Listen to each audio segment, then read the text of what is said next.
Bonjour à toi cher spectateur, Green Book sur les routes du sud de Peter Farrelly.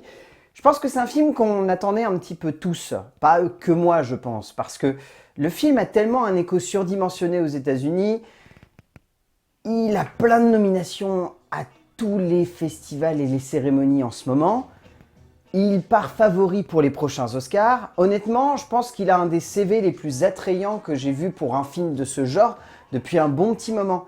Et en plus de ça, t'as deux acteurs en tête qui sont vraiment excellents, t'as un réalisateur assez surprenant derrière la caméra. Enfin, je veux dire, en fait, c'est un espèce de cocktail immense, Green Book, qui ne peut que donner envie de voir ce que ça peut donner en salle. Le résumé pour faire simple, Tony est un tchatcheur comme il se fait appeler, quelqu'un qui sait baratiner les gens et obtenir des jobs assez facilement. C'est ainsi qu'il va se retrouver à être le chauffeur privé du docteur Don Shirley, grand pianiste de renommée mondiale, avec qui il va parcourir le sud pour une série de concerts. Et je m'attendais à être séduit, mais à ce point-là, je suis encore sur le cul. Green Book est un excellent film, voire même un très grand film, voire même peut-être à ce jour le meilleur film de Peter Farrelly. Et c'est peu dire parce que le mec a quand même des sacrés, entre guillemets, classiques de comédie dans ses bagages. Mais je sais pas, là, il y a, au-delà de la réinvention de l'auteur qui est vraiment très surprenante parce que Peter Farrelly, là, il se réinvente complètement avec cette comédie, entre guillemets, sentimentale.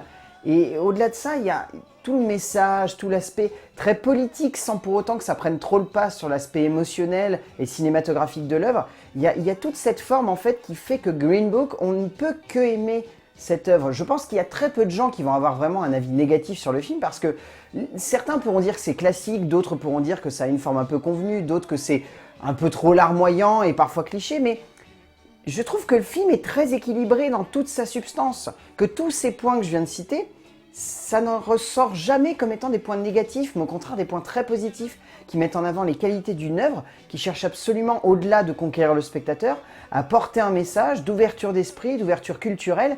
Et en plus de ça, c'est une œuvre qui, vraiment, est très bien faite par un auteur, je le redis encore une fois, qui fait un choix très surprenant et très risqué. Il est souvent compliqué de changer radicalement de genre et ainsi de reconcevoir complètement sa manière de faire du cinéma.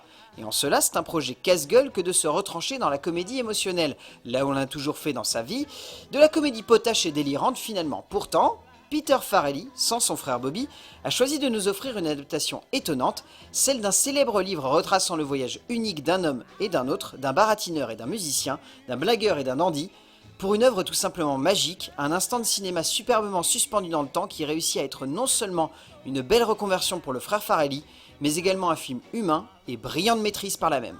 En termes d'écriture, donc c'est écrit par Brian A. Scurry, Nick Vallelonga et Peter Farrelly. Et comment dire, c'est très intéressant parce qu'en soi, l'écriture, on pourrait trouver que c'est très classique.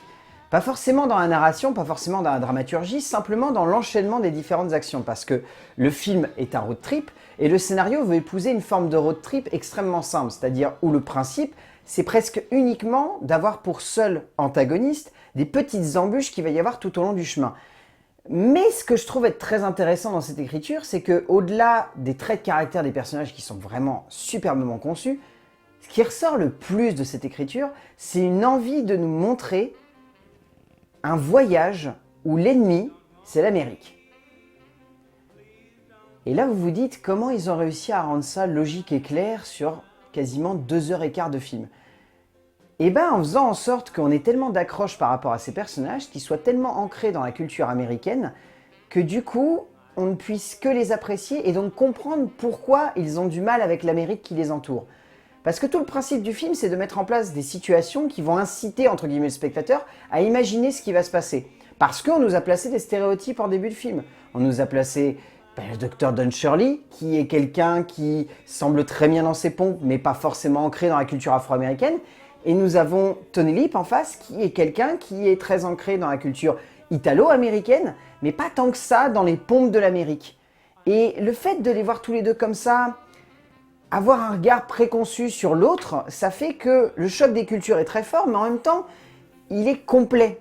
C'est, comment vous dire, c'est comme si c'était une poignée de main foirée qui arrivait au bout du compte à former quelque chose de cohérent. Comme si deux mecs voulaient faire ça, et qu'au final, ils arrivaient à faire ça à la fin. C'est hyper surprenant, et c'est vraiment très bien écrit en termes d'écriture en plus. 6 mains ont suffi à livrer ce qui est pour moi l'un des scénarios les plus inventifs et étonnants qu'Hollywood nous ait offert depuis un bon petit moment. Parce que dans le genre de la comédie humaine, beaucoup de longs métrages sont passés avant et beaucoup passeront après certainement.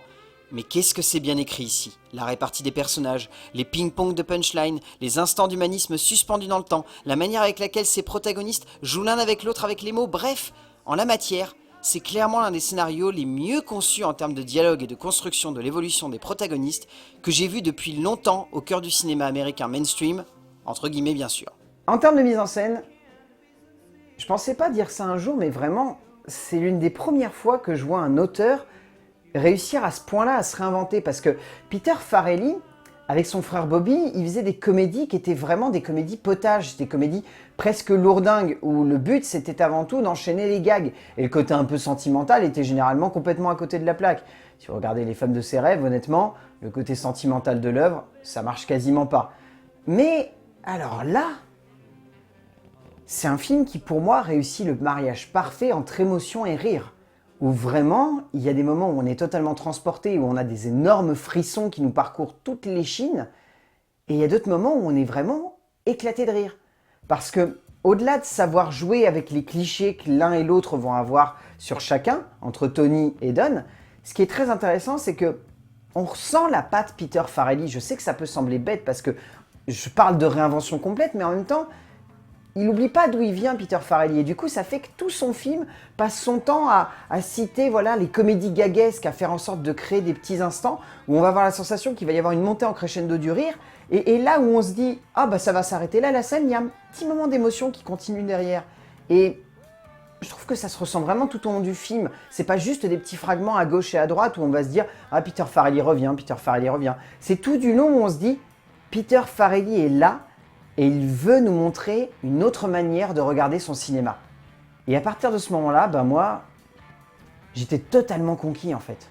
Peter Farrelly est un auteur brillant de finesse et d'esprit dans ce film. Et franchement, de la part du mec qui nous a offert la scène du sperme dans les cheveux de Marie à tout prix, c'est une véritable reconversion comique qui s'offre devant nous ici, comme évoqué peu avant, tant cela reste brillant. Il faut que je le redise. Farrelly réussit à construire un humour, une émotion, une juxtaposition d'un ensemble d'outils de cinéma qui font de Green Book une œuvre terriblement sincère dans sa démarche, mais également un moment de brio de mise en scène et de réalisation qui subjugue par une forme de maîtrise de l'instant comique couplée à de l'émotion pure et dure qui permet à tout le film de tenir largement la route et encore plus, cela est sûr. En termes de casting, au niveau des rôles secondaires, il n'y a pas forcément beaucoup d'acteurs qui ressortent énormément, si ce n'est Linda Cardellini, qui est vraiment sublime dans le rôle de la femme de Tony.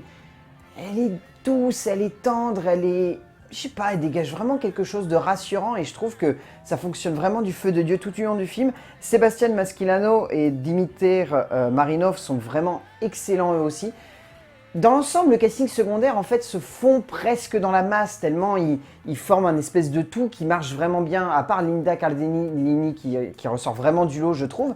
La plupart des autres acteurs se confondent un petit peu. Et après, il y a deux acteurs en tête d'affiche. Alors honnêtement, les deux sont très talentueux, mais je pensais pas qu'ils allaient à ce point être aussi justes.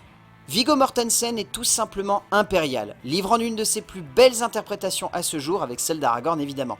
Et Mahershala Ali est, comme à son habitude, d'une élégance et d'une finesse d'esprit remarquable pour un duo de cinéma extrêmement rare. Au bout du compte, Green Book sur les routes du Sud est un film que j'adore profondément, que je trouve être à la fois terriblement joué et également touchant. C'est une œuvre qui est tendre et délicate, c'est un film qui peut être parfois un petit peu brutal, mais qui sait le faire avec assez d'élégance et de finesse pour qu'on soit totalement conquis par ça. Enfin, c'est un film qui est bien écrit, qui est bien mis en scène, qui est bien joué. Qu'est-ce que vous voulez que je vous dise de plus? Je pense pas pour autant qu'il va avoir tant de succès que ça aux Oscars.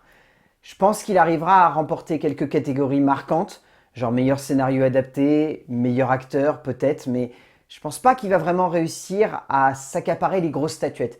Mais pour autant, Green Book sur les routes du Sud de Peter Farrelly, moi je ne peux que vous le conseiller très fortement. C'est un très bon film de début d'année et c'est un film qui fout la pêche. Donc rien que pour ça, ça devrait vous donner envie d'aller le voir. A plus!